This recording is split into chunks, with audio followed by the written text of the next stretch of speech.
যে এক ব্যক্তি এমন ছিলেন আল্লাহওয়ালা, সে হাজার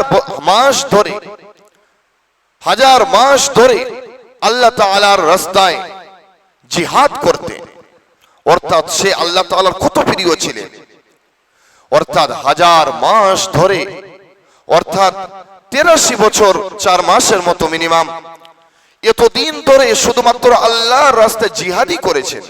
তাহলে সেই ব্যক্তিটা আল্লাহর কাছে কত প্রিয়। সেই সময়তে আল্লাহ তাআলা জিবরিল আমিনের দ্বারায় এই সূরা কদরকে অবতীর্ণ করালেন। অর্থাৎ জিবরিল আলাইহিস সালাম কে আল্লাহ তাআলা অর্ডার করলেন যে জিবরিল তুমি চলে যাও আমার হাবিবের কাছে, আমার দোস্ত, আমার বন্ধুর কাছে, এবং তুমি এই সূরাটা নিয়ে গিয়ে তুমি অবতীর্ণ করে দাও।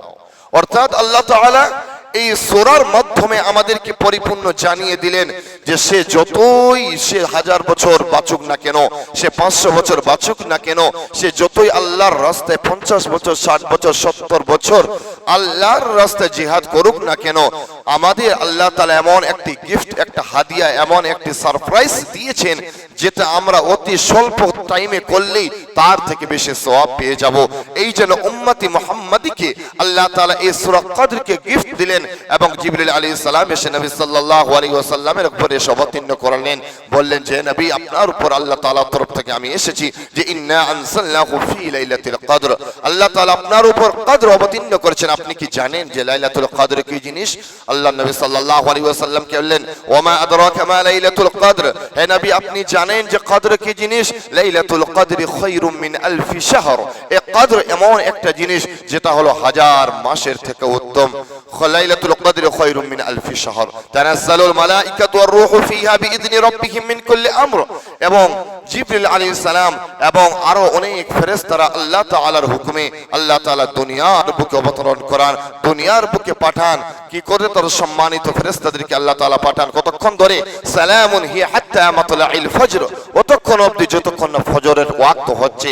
ফজরের সময় হয়ে গেলেই তারা আবার তাদের রেজিস্টার খাতা বন্ধ করে আবার তারা তাদের কাজে নিযুক্ত হয়ে যায়, আবার তারা তাদের কাজে চলে যায়।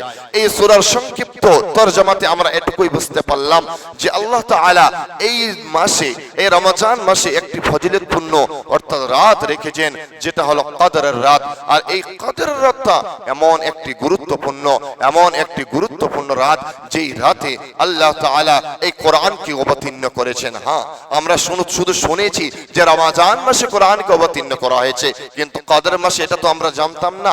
আমরা সকলেই জানি যে লাউহে মাহফুজ থেকে আল্লাহ তাআলা যেখানে লাউহে মাহফুজ যেখানে সংরক্ষণ করে কোরআনকে রেখেছিলেন, সেই লাউহে মাহফুজ থেকে নিয়ে প্রথম আসমানে একবারই পুরো কোরআনকে আল্লাহ তাআলা অবতীর্ণ করান।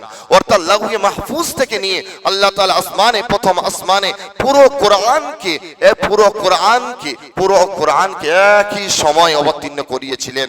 আর প্রথম আসমান থেকে নিয়ে দুনিয়াতে যখন যতটা দরকার, যখন যেটা দরকার, তখন আল্লাহ তাআলা অবতীর্ণ করিয়েছেন এই কোরআনকে। এক নাম্বার বোঝা গেল যে এই কোরআন তো রমজান মাসে অবতীর্ণ, শাহরু রমাদানাল্লাযী উনজিলা ফীহিল কোরআন, এই কোরআনকে আল্লাহ তাআলা রমজান মাসে অবতীর্ণ করেছেন। আর দ্বিতীয় হলো এই রমজান মাসের লাইলাতুল কদরের রাতে আল্লাহ তাআলা এই কোরআনকে অবতীর্ণ করান। লাউহে মাহফুজ থেকে নিয়ে প্রথম আসমান পর্যন্ত পুরো কোরআনকে একসঙ্গে অবতীর্ণ করার। আর সেই প্রথম আসমান থেকে নিয়ে দুনিয়াতে যখন যতটা দরকার, যখন যে বিষয় দরকার, আল্লাহ তাআলা আমাদের নবী সাল্লাল্লাহু আলাইহি ওয়াসাল্লামের উপর নাজিল করেছিলেন। এটা হলো সংক্ষিপ্ত কোরআনের পরিচয়। আর একটা আমরা সকলেই জানি যে আমরা শুধুমাত্র লাইলাতুল কদর খুঁজব কখন? এই লাইলাতুল কদর এমন একটা সওয়াবের রাত, এই লাইলাতুল কদর এমন একটি সুন্দর, এমন একটি সওয়াবের কাজ, আল্লাহ তাআলার প্রিয় হওয়ার রাত। সেই রাতে যদি আমরা ইবাদত করতে পারি, অর্থাৎ আমরা 83 বছর ইবাদত করার মতো একটি রাত্রি আমরা সওয়াব পেয়ে যাব। এই রমজান মাসে এত ফজিলতপূর্ণ একটি রাত রয়েছে। তবে এই রাতটি কখন হবে? এই রাতটি কোন রাতে আমরা জাগ্রত হব? এই কোন রাতে আমরা জাগবো, ইবাদত করব? কখন আমরা আল্লাহ তাআলাকে ডাকবো? এটা কি শুধুমাত্র 27 রাত, এটা কি শুধুমাত্র 21 রাত, এটা কি শুধুমাত্র 25 রাত, এটা কি শুধুমাত্র 29 রাত, এমনটা কখনো নির্ধারিত নয়। হাদিসের পাকি অনেক জায়গায় এসেছে, অনেক জায়গায় 21 রাত্রের কোথাও এসেছে, অনেক জায়গায় 24 রাত্রের কোথাও এসেছে, অনেক জায়গায় 25 রাত্রের কোথাও এসেছে, অনেক জায়গায় 27 রাত্রেও কোথাও এসেছে, অনেক জায়গায় 29 রাত্রের কোথাও এসেছে। বোঝা গেল নির্দিষ্ট কোন 27 রাত্রি আমাদের লাইলাতুল কদরের রাত নয়। হাদিস পাকের মধ্যে 21ও কোথায় এসেছে। তাহলে আপনি আমি যদি শুধু মনে করি যে এই 27 রাত্রিটাই হলো লাইলাতুল কদরের রাত, এটা আমাদের ভুল ধারণা, এটা আমাদের ভুল আকীদা, এটা আমাদের ভুল ধারণা। কি জন্য? আল্লাহ নবী সাল্লাল্লাহু আলাইহি ওয়াসাল্লাম হাদিস পাকের মধ্যে অনেক রকম বলে গিয়েছে। 21ও বলেছে, 23ও বলেছেন, 25ও বলেছেন, 27ও বলেছেন, 24ও বলেছেন, 24ও বলেছেন। এই জন্যই সব থেকে যেটা আমরা জানি বা বুঝতে পারি সেটা সব নিচড় এক জায়গায় নিয়ে এটাই বোঝা গেল যে শেষের রাত্রিতে, শেষে যে 10টি রাত থাকবে, সেই শেষের 10 রাতে আমরা প্রতি রাতে আমরা জাগ্রত হব, প্রতি রাত্রেই আমরা জাগবো। আর না হলে কমসে কম যেগুলো বেজোড় রাত রয়েছে, যেমন ভাবে 21 রয়েছে, 23 রয়েছে, 25 রয়েছে, 27 রয়েছে আর 29 রয়েছে, এই রাতগুলোতে আমরা জাগবো। তবে 27 রাত্রের একটু গুরুত্বটা বেশি দেওয়া হয়েছে, এটা ঠিকই, কিন্তু শুধু নির্দিষ্ট এটা নয় যে 27 রাত্রেই লাইলাতুল কদর রাত। এই জন্য আমাদের কি আল্লাহ তাআলা এই রকম একটা অফার দিয়েছেন যে 1000 বছর, 1000 বছরের অবতীর্ণ করার থেকেও, 1000 মাসের থেকেও ইবাদত করার থেকেও এই একটি রাত্রি এমন তোমাদের কাছে আমি দিয়েছি যেটা তার থেকেও উত্তম। শুধুমাত্র আমরা ফজিলত ওটুকুই জানি না, ফজিলত আমাদের অনেক রয়েছে। আমরা যেমন আজকে জুমার দিন বলা হয় যে হাদিস পাকের মধ্যে কেউ যদি জুমার দিনে তাড়াতাড়ি করে গোসল করে নেয় এবং উত্তম পোশাক পরে এবং হেঁটে হেঁটে, রকিব বলা হয়েছে, অর্থাৎ হেঁটে হেঁটে, সাওয়ারিতে নয়, আস্তে আস্তে হেঁটে হেঁটে, নিজের পায়ে হেঁটে হেঁটে যদি মসজিদে এসে সামনের কাতারে বসে ইমাম সাহেবের কাছাকাছি বসে এবং ও হেতুক কথা না বলে চুপচাপ খুতবা শুনে, তাহলে তাকে এত সওয়াব দেওয়া হয় যে এক বছরে দিনের বেলা রোজা রাখা এবং রাত্রে ইবাদত করার সওয়াব তার আমল নামায় দিয়ে দেওয়া হয়। হাদিস কোথায় আছে? ইবনে মাজাহ শরীফ। অর্থাৎ আল্লাহ তাআলা আমাদেরকে অনেক ফজিলত দিয়েছেন, কিন্তু সেই ফজিলতগুলো আমরা আমরা কাছে নিতে পারছি না, সেই ফজিলতগুলো আমরা নিজে থেকে নিজের কাছে নিতে পারছি না। এই জন্যই আমরা অনেক দূরে। এই রমজান মাস করতে করতে আজকে 18টা রোজা চলে গেল, আর মাত্র 11টি কিংবা 12টি রোজা। এই রোজা চলে গেলেই আমাদের একটা যে বড় আমাদের ফজিলতের একটা মাস, যে মাসে আল্লাহ তাআলা অনেক বরকত রেখেছেন, যে মাসে ফজিলত অনেক গুণ বাড়িয়ে দেওয়া হয়, সেই মাস আমাদের থেকে বিদায় নিয়ে চলে গিয়েছেন। যে মাস হলো রমজান মাস, এই রাতেই আল্লাহ তাআলা এই মাসে কোরআনকে অবতীর্ণ করান এবং এই রাত্রে অর্থাৎ লাইলাতুল কদর রাত্রে আল্লাহ তাআলাকে কি করেন? পুরো কোরআনকে একসঙ্গে প্রথম আসমানে অবতীর্ণ করেন। অর্থাৎ এই রমজান মাসটা চারিদিক থেকে আমাদের জন্য ফজিলত। আরো একটি জিনিস আছে আমাদের জন্য ফজিলত, যেটা হলো সাদাকাতুল ফিতর। সাদাকা আমাদের ফিতর, যেটা আমরা ফিতরা বলি, সেই ফিতরা আমাদেরকে অবশ্যই অপরিহার্য আমাদেরকে দেওয়া লাগবে। তবে ফিতরার মধ্যে মাপের মধ্যে ইখতিলাফ রয়েছে। মাপ কতটা, সেই মাপের মধ্যে আমাদের মতভেদ রয়েছে। মাপের মধ্যে সৌদির মাপের আলাদা, আপনার আমার মাপ হবে আলাদা। সব জায়গায় কোনো না কোনো একটা মাপ থাকে। কোথাও কেজি ধরে জিনিস বিক্রি হয়, কোথাও লিটার হিসাবে বিক্রি হয়। অর্থাৎ কোনো না কোনো জায়গায় কিছু না কিছু পার্থক্য আছে। তো অর্থাৎ মাপের দিক থেকে উল্টাপাল্টা হতে পারে, মাপের দিক থেকে কমই বেশি হতে পারে। তবে আপনাকে সাদাকা দেওয়া লাগবে। সাদাকাটা আমরা কি জন্য দিব? আমরা ফিতরা কি জন্য দিব?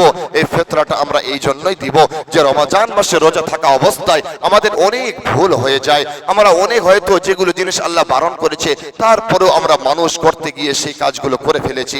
হয়তো সেই রকম একটু ত্রুটি থেকে গিয়েছে, যেই ত্রুটিগুলো থেকে গিয়েছে আল্লাহ তাআলা মনে করেন, আল্লাহ তাআলা চান যে আমার বান্দাকে আমি পরিপূর্ণ সওয়াব দিব, আমার বান্দাকে আমি পরিপূর্ণ রূপে আমি আমার সওয়াব পরিপূর্ণভাবে দিব। এই জন্য আমাদেরকে ঈদের নামাজের আগেই, অর্থাৎ ঈদের নামাজে যাওয়ার আগেই আমাদেরকে সাদাকাতুল ফিতর আমাদেরকে অবশ্যই অপরিহার্য লাজিমি আমাদেরকে দিতে হবে, আমাদেরকে দিতে হবে। যদি আমরা দেই তাহলে আমাদের যেগুলো ছোটখাটো গুনাহ হয়ে গেছে বা যেগুলো ভুল আমাদের রমজান মাসে রোজা থাকা অবস্থায় হয়ে গেছে, নামাজ পড়া অবস্থায় হয়ে গেছে, আল্লাহ তাআলা সেগুলো চান যে আমার বান্দা বান্দীদেরকে আমি মাফ করে দেব।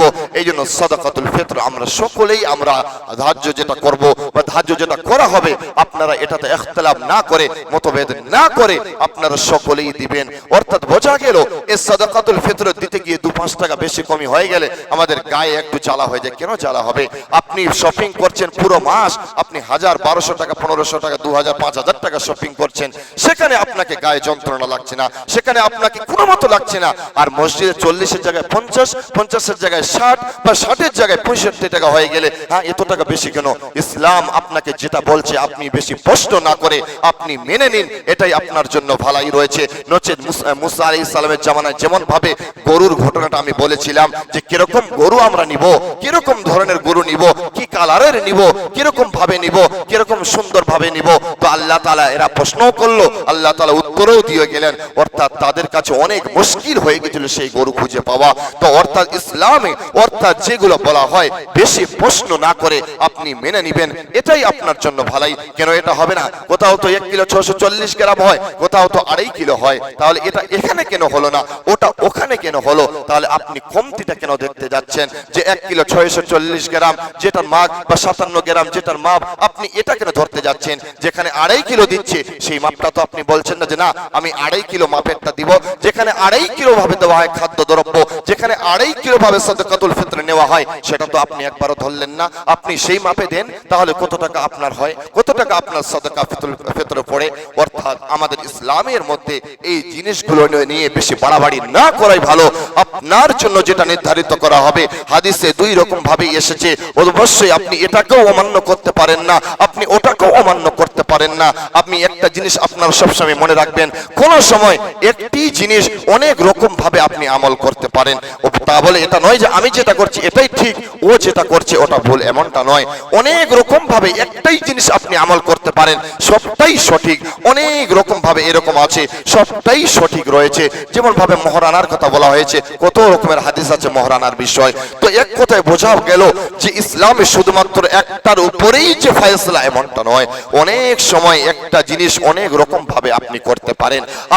আমি বুঝতে পারবো হাদিস কোরআন না বুঝলেও আপনি যদি মনে করেন যে আমি কোনো টাউনে যাব, আপনি ঘুরে এদিক দিয়েও আপনি সোজা নারায়ণপুর দিয়েও যেতে পারবেন। আপনি যদি মনে করেন না আমি ওদিক দিয়েও তো যাব না, আমি যাত্রারাঙ্গা হালনা দিয়ে ঘুরিয়ে বিএসএফ উঠে আমি মালদাতে যাব, এটাও আপনি যেতে পারেন। তাহলে আপনাকে যদি কেউ বলে না তোমার এটা তো মালদায় আসা হয়নি, কেন? তুমি তো ঘুরে এসেছো ভিতর দিয়ে, তোমাকে তো রাস্তার উপর দিয়ে আসতে হবে, মেন যেটা রাস্তা সেটা দিয়ে তোমাকে মালদাতে আসতে বলেছিলাম, তুমি তো আসনি। তবে বোঝা গেল তার মতো আর অশিক্ষিত কেউ নেই, সে তার কোনো জ্ঞান নেই।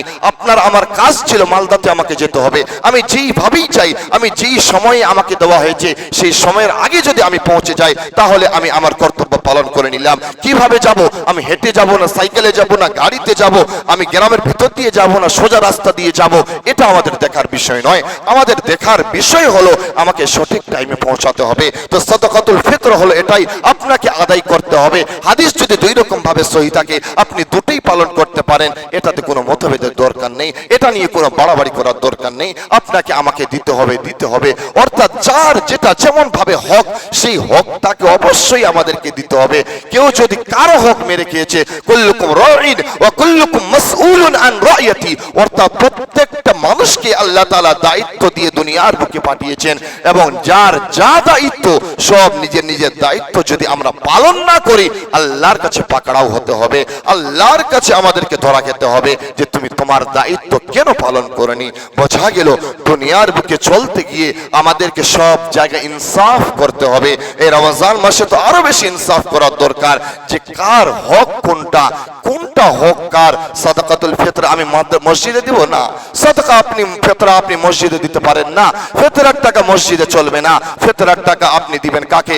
গরিব, দুঃখী, এতিম, মিসকিন, যাদের কথা আল্লাহ তাআলা কোরআন পাকের মধ্যে বলেছেন মাদ্রাসাতে তাদেরকে সাদাকা দিতে হবে, ফিতরা দিতে হবে। ফিতরের টাকা মসজিদে চলে না, ফিতরের টাকা মসজিদে আপনি দিতে পারেন না, আপনি মসজিদে দান দিবেন। অর্থাৎ প্রত্যেকটা জিনিসের কোনো না কোনো নিয়ম আছে। এরকম ভাবে দুনিয়াতে আমাদের সব জায়গায় সব কোনো না কোনো নিয়ম কানুনেই চলে। দুনিয়াতে যদি কোনো নিয়ম না থাকতো, কোনো আইন না থাকতো, তাহলে দুনিয়াতে যা যেরকম ইচ্ছা সে সেরকম চলতো। কিন্তু এটা আমাদের মন মতো আমি দুনিয়াতে চলতে পারি না। আমি দুনিয়াতে আসবো, আল্লাহর রসুলের কথা শুনবো, আল্লাহ কি বলেছেন, আল্লাহর রসুল কি বলেছেন, সাহাবারা কি বলেছেন, সাহাবারা আমাদেরকে কি শিক্ষা দিয়েছেন, সেই রকম অনুযায়ী যদি আমরা চলি তবেই আমরা সঠিক ইসলাম পাবো। নচেত আমাদের দ্বারা অনেক ভুল ভ্রান্তি হয়ে যাওয়াটা সম্ভব। যেটা আমি বলছিলাম যে কুল্লুকুম রাইন ওয়া কুল্লুকুম মাসউলুন আন রাইয়াতি, অর্থাৎ আমরা প্রত্যেককে দায়ী, অর্থাৎ প্রত্যেককে আল্লাহ তাআলা আমাদেরকে দায়িত্ব দিয়েছেন এবং সকলকে তার নিজ নিজ দায়িত্বকে পালন কিভাবে করেছেন, আমি কিভাবে করেছি, আপনি কিভাবে করেছেন জিজ্ঞাসা করা হবে। এক্সাম্পল আমরা যদি উদাহরণ দিই তাহলে বুঝতে পারবো। আজকে মসজিদের হক কিরকম রয়েছে, তুমি মসজিদে গিয়ে মসজিদের হক কতটা পালন করেছো, মসজিদের হক যেটা ছিল পরিপূর্ণভাবে তুমি পালন করেছে কিনা। আল্লাহ তাআলা এরকম ভাবে বলবেন, মসজিদে যেই টাকা রয়েছে সেই টাকা আপনি কোন জায়গায় খরচ করতে পারবেন সে ওই জায়গায় আপনি খরচ করেছেন কিনা। তুমি মসজিদের ইমাম ছিলে, তোমার ইমামের ডিউটি তুমি ঠিক মতো পালন করেছিলে কিনা, এটাও আল্লাহ তাআলার কাছে জবাব করতে হবে।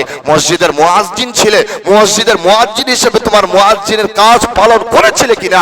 মসজিদের খাদিম ছিলে, মসজিদের খাদিম হিসেবে তোমার পরিপূর্ণ রূপে তোমার যে দায়িত্ব ছিল, তোমার দায়িত্ব তুমি পালন করেছিলে কিনা। মসজিদের তুমি মুসল্লি ছিলে, মসজিদের মুসল্লি হয়ে তুমি পরিপূর্ণভাবে মসজিদের হক আদায় করেছিলে কিনা। এই রকম ভাবে প্রত্যেকটি জিনিসই আমাকে আপনাকে আল্লাহ তাআলা বলবেন, জিজ্ঞাসা করবেন। তুমি বাড়ির গার্জিয়ান ছিলে, তুমি গার্জিয়ান হিসাবে, তুমি পিতা হিসাবে, তুমি মাতা হিসাবে তোমার সন্তানের কর্তব্য পালন করেছিলে কিনা। আমরা বারংবার শুনে আসি যে সন্তান শুধু পিতা মাতাকে সম্মান করবে, সন্তান শুধু পিতা মাতাকে সম্মান করবে, এটা তো অপরিহার্য। তবে পিতারও কিছু দায়িত্ব রয়েছে, তার সন্তানেরও তাদেরকে হক সমানভাবে দিতে হবে। আর যদি না দিই তবেও আমার আল্লাহর কাছে পাকড়াও হয়ে যেতে পারে। আমি আমার বাবার কাছে প্রিয় ছেলে, তা বলে আমার বাবা আমাকে জমি জায়গা যদি বেশি দিয়ে দেয়, আমার বাবাকে কাল কিয়ামতের দিনে আল্লাহর কাছে পাকড়াও হতে হবে, আল্লাহর কাছে হিসাব দিতে হবে। আমি আমার বাবার কাছে যতই প্রিয় হই, আমার ভাই যারা রয়েছে আমাকে যতটা জায়গা দিবেন, আমাকে যতটা অংশ দিবেন, তাকেও ততটা অংশ দিতে হবে। শুধুমাত্র ছেলের কথাই নয়, শুধুমাত্র ভাইয়ের কথা নয়। আপনি মনে করলেন যে আমার মেয়েকে আমি বিবাহ দিয়ে দিয়েছি, আর কোনো আমার কর্তব্য নাই, না। আপনি যদি আপনার মেয়ের হক মারেন তবুও আল্লাহ তাআলার কাছে, তবুও আল্লাহর কাছে আপনাকে জবাবদিহি করতে হবে। তোমার হক কেন তুমি তোমার মেয়ের হক মেরেছিলে। অর্থাৎ আল্লাহ তাআলা নির্দিষ্ট করে দিয়েছেন পুরুষের অর্থাৎ ছেলেদের হক ডবল, মেয়েদের হক হলো, মেয়েদের অংশ হলো হাফ। অর্থাৎ আপনি যদি আপনার ছেলেকে 1 বিঘা জমি লিখে দেন, তাহলে আপনার মেয়েকেও আপনাকে 10 কাঠা জমি অর্থাৎ হাফ বিঘা জমি আপনার মেয়েকে দিতে হবে। আপনি যদি মাহরুম করেন, আপনি যদি বঞ্চিত করেন, তাহলে কাল কিয়ামতের দিনে আপনি আসামি হয়ে যাবেন, আল্লাহর কাছে আপনি পাকড়াও হয়ে যাবেন। এই জন্য এমনটা নয় যে আমি আমার মেয়েকে বিবাহ দিয়ে দিয়েছি, আমার দায়িত্ব শেষ, আমি তো অনেক দান দিয়ে বিবাহ দিয়েছি আমার মেয়েকে। আল্লাহ কি আপনাকে দান দেওয়ার কথা বলেছে? আল্লাহ কি বলেছে যে আপনি আপনার মেয়েকে দান দিয়ে বিয়ে দেন? আল্লাহ তো কখনো এটা কথা বলেননি, রাসূল তো কখনো এই কথা বলেননি যে আপনার মেয়েকে আপনি দান দিয়েবেন। দান কি? এটা তো দান নয়, এটা তো দান নয়, এটা তো জুলম, অত্যাচার করা হচ্ছে। আমি তো এটাই বলবো, যেই ছেলের বাবারা দান নেন, আপনারা ভিক্ষা করতে বসুন।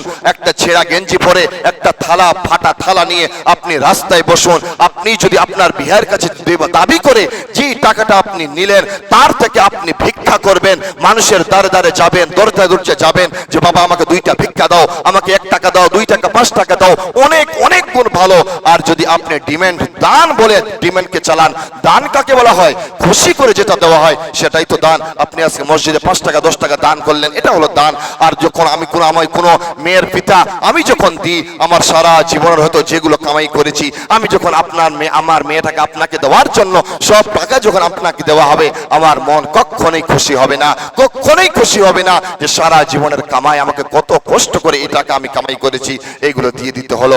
অর্থাৎ বোঝা গেল ইসলামে এটা আমাদের একদম অনুচিত, একদম বিলকুল হারাম, নাজায়েজ হারাম। তারপরেও আমরা অনেকজন বলি যে আমাদেরকে তো খুশি করে অনেক কিছু আমার শ্বশুর দেয়, আমাকে খুশি করে তো অনেক কিছু দেয়। তবে আমি আপনাকে প্রশ্ন করব, আপনাকে কেন খুশি করে দিল? আমিও তো একটা গ্রামের ইমাম, আমাকে তো আপনার শ্বশুর কোনোদিন খুশি করে কিছু দিল না। আপনি যদি মনে করেন করলেন, আমার শ্বশুর খুশি করে আমাকে 2 বিঘা জমি লিখে দিল, তাহলে আপনার থেকে আমি কোথায় কম? আমিও তো আপনার গ্রামের ইমাম, আমিও তো আপনার গ্রামের বাদশা, আমিও তো আপনাদের গ্রামের রাজা। যদি বলা হয় তাহলে আমাকে তো আপনার শ্বশুর কোনোদিন 1 বিঘা জমি কিনে দিল না। আপনাকে যদি 5টা পোশাক দেয়, আমাকে তো একটা পোশাক কোনোদিন দিল না। তবে বোঝা গেল আপনার শ্বশুর আপনাকে খুশি করে দেয়নি, আপনার শাশুড় আপনাকে খুশি করে দেয়নি।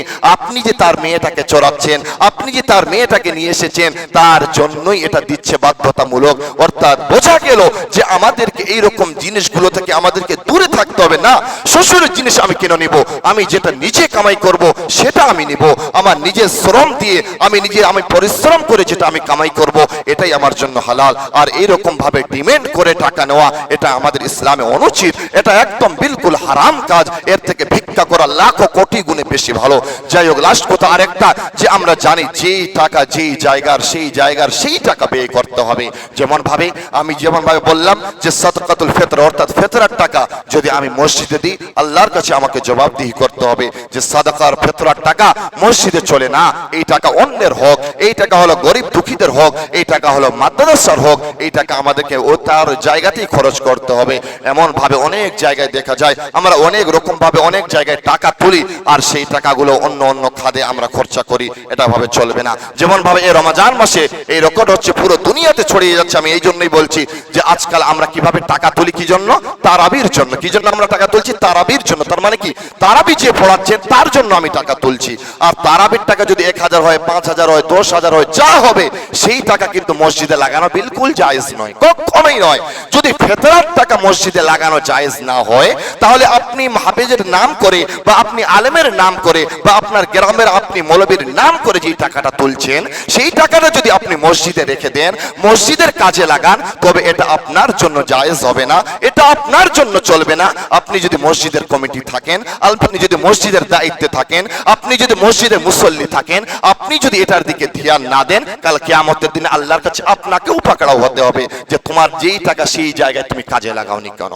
প্রিয় মুসল্লিগণ, শুধুমাত্র আমি যে আমার জন্য বলছি এমনটা নয়। অনেক জায়গায় দেখা যায় যে 2 লাখ, 5 লাখ, 10 লাখ টাকা উঠে অনেক জায়গায়, আর সেখানে আলেমদেরকে 40-50 হাজার টাকা দিয়ে আর বাকি টাকাগুলো মসজিদে রেখে দেয়। আল্লাহ তাআলা তো চান না তোমাদের অনুদান। আল্লাহ তাআলা এই টাকা চান না যে তুমি তোমার আলেমের নামে তুলে সেই টাকা তুমি মসজিদের রাস্তায় খরচা করবে, মসজিদের কাজে খরচা করবে, চলবে না। এই জন্য আমরা যারা আছি মুসল্লি বা আমরা যারা কমিটিতে আছি বা দায়িত্বে আছি, আমাদেরকে সতর্ক হওয়া উচিত। যেই টাকা যেই জায়গায় খরচা করার, সেই টাকা সেই জায়গায় খরচা করতে হবে, নচেত আল্লাহর কাছে আমাদেরকে জবাবদিহি করতে হবে।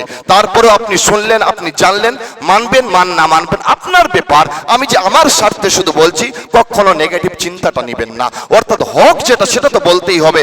এক কথায় বোঝা গেল, আলেমের নামে টাকা নিয়ে, তারাবির নামে টাকা তুলে বা সাদকার নামে টাকা তুলে সেই টাকা যেমন মসজিদে খরচ করা যায় না, সেই রকম ভাবে আপনি যদি যাকাতের টাকা দেন, যাকাতের টাকা যেমন মসজিদে চলবে না, সেই রকম ভাবে তারাবির যদি হাফেজের নাম করে আপনি তারাবির টাকা তুলেন বা মৌলবীর টাকা তুলেন বা ইমামের টাকা তুলেন, সেই টাকা মসজিদের খাদে, মসজিদের কাজে কোনো কাজেই লাগানো যাবে না। তারপরেও যদি আপনি করেন, তাহলে আপনি জুলুম করলেন। জুলুমের সিফাত কি, জুলুমের বর্ণনা, এটাই আমি এর আগেও বলেছিলাম। জুলুম কাকে বলা হয়? জুলুম এটা তাকেই বলা হয় যেই জিনিসটা যেই জায়গায় রাখার, সেই জিনিসটা সেই জায়গায় না রেখে অন্য কোথায় রাখা, এর নামে হলো জুলুম। সংক্ষিপ্তে জুলুম বলা হয় যেই জিনিসটা যেই জায়গায় রাখার দরকার, সেই জিনিসটা সেই জায়গায় না রেখে অন্য জায়গায় রাখাটাই হলো জুলুম। বাস, এবার এরকম ভাবে আমরা প্রত্যেকটা জিনিস আমরা বুঝে নিই যে কোন জিনিসটা কোথায় রাখার, কোন জিনিসটা কিরকম ভাবে ব্যবহার করার, আর আমরা করছি কেমন। আল্লাহ তাআলার কাছে দোয়া করি, হে আল্লাহ, আমাদেরকে সঠিক ইসলামের বুঝ তুমি আমাদেরকে দিও। এখান থেকে আমার বক্তব্য এটি করলাম। ওমা তৌফিক ইল্লা বিল্লাহ।